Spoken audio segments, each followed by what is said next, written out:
The world is listening to the United States today. Secretary Marco Rubio is delivering a very powerful and strong message to global elites in Germany and across Europe. America is tired of having weak friends, weak allies, and it's time that other countries start pulling their weight. It's also time that other countries stop feeling guilty about doing what's right by putting their country first. Let's take a listen at what he has to say today. This video is sponsored by Private Internet Access, but more on that later. But first, we're going to start off with AOC completely short-circuiting while trying to deliver some remarks at this same Germany summit. Let's have a listen. Would and should the U.S. actually commit U.S. troops to defend Taiwan if China were to move?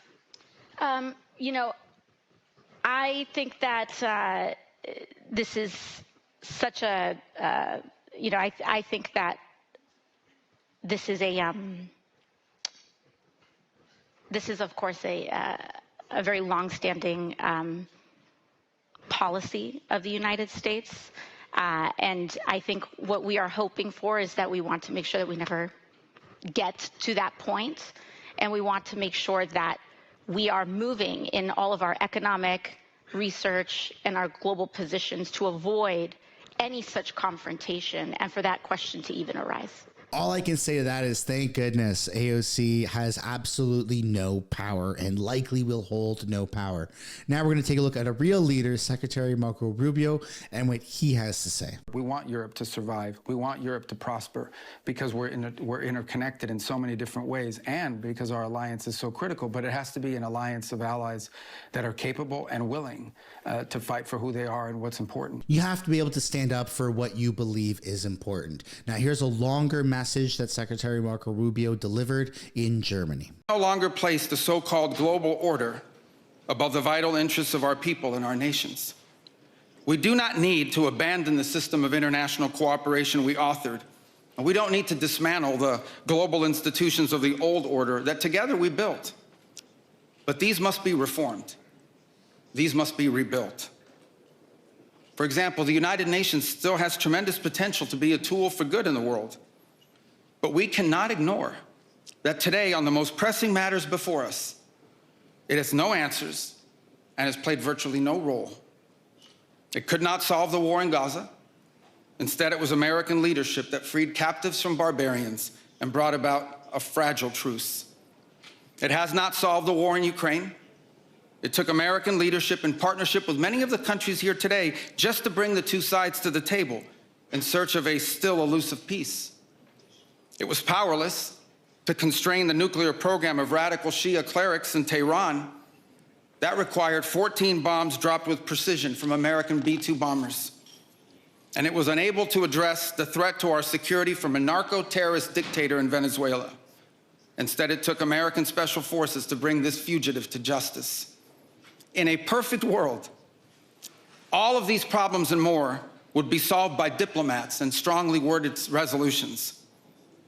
But we do not live in a perfect world, and we cannot continue to allow those who blatantly and openly threaten our citizens and endanger our global stability to shield themselves behind abstractions of international law which they themselves routinely violate.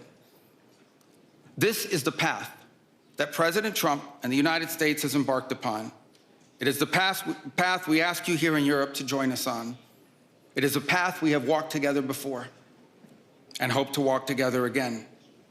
This video is sponsored by Private Internet Access. Private Internet Access is my go-to VPN for many different reasons. It makes me feel safe when I'm browsing the internet, so it allows me to hide my identity as well as make sure that the government isn't stealing my information and selling it to a bunch of private companies. It also gives me the ability to go on Netflix, Hulu, and all of the streaming platforms and take a look at content that wouldn't be available in Canada. So if I want to watch American content on Netflix, I can easily just boot up Private Internet Access. Some countries around the world, just like Canada, ban people from being able to view the news. So having a VPN like Private Internet Access allows you to get past that barrier. One subscription to Private Internet Access covers all of your devices. In fact, it's actually unlimited amount of devices, which is pretty freaking cool. If you want to take back control of your identity and your personal information when browsing online, then private internet access is the VPN for you.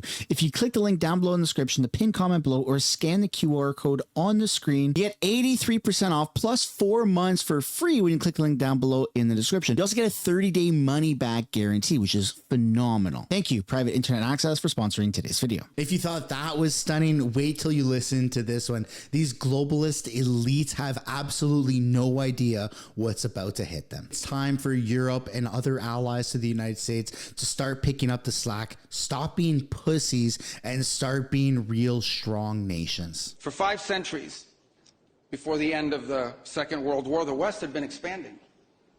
Its missionaries, its pilgrims, its soldiers, its explorers pouring out from its shores to cross oceans, settle new continents, build vast empires extending out across the globe.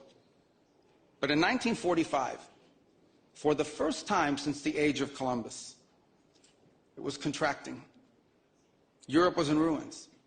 Half of it lived behind an iron curtain, and the rest looked like it would soon follow. The great Western empires had entered into terminal decline, accelerated by godless communist revolutions and by anti-colonial uprisings that would transform the world and drape the red hammer and sickle across vast swaths of the map in the years to come. Against that backdrop, then as now, many came to believe that the West's age of dominance had come to an end, and that our future was destined to be a faint and feeble echo of our past. But together, our predecessors recognized that decline was a choice, and it was a choice they refused to make. This is what we did together once before, and this is what President Trump and the United States want to do again now, together with you. And this is why we do not want our allies to be weak, because that makes us weaker. We want allies who can defend themselves so that no adversary will ever be tempted to test our collective strength. This is why we do not want our allies to be shackled by guilt and shame. We want allies who are proud of their culture and of their heritage, who understand that we are heirs to the same great and noble civilization, and who together with us are willing and able to defend it. And this is why we do not want allies to rationalize the broken status quo rather than reckon with what is necessary to fix it. For we in America have no interest in being polite and orderly caretakers of the West's managed decline. We do not seek to separate, but to revitalize an old friendship and renew the greatest civilization in human history. What we want is a reinvigorated alliance that recognizes that what has ailed our societies is not just a set of bad policies, but a malaise of hopelessness and complacency. An alliance is the alliance that we want is one that is not paralyzed into inaction by fear. Fear of climate change, fear of war, fear of technology. Instead, we want an alliance that boldly races into the future. And the only fear we have is the fear of the shame of not leaving our nations prouder, stronger, and wealthier for our children. An alliance ready to defend our people, to safeguard our interests, and to preserve the freedom of action that allows us to shape our own destiny. Not one that exists to operate a global welfare state and atone for the purported sins of past generations. An alliance that does not allow its power to be outsourced, constrained, or subordinated to systems beyond its control. One that does not depend on others for the critical necessities of its national life. And one that does not maintain the polite pretense that our way of life is just one among many, and that asks for permission before it acts.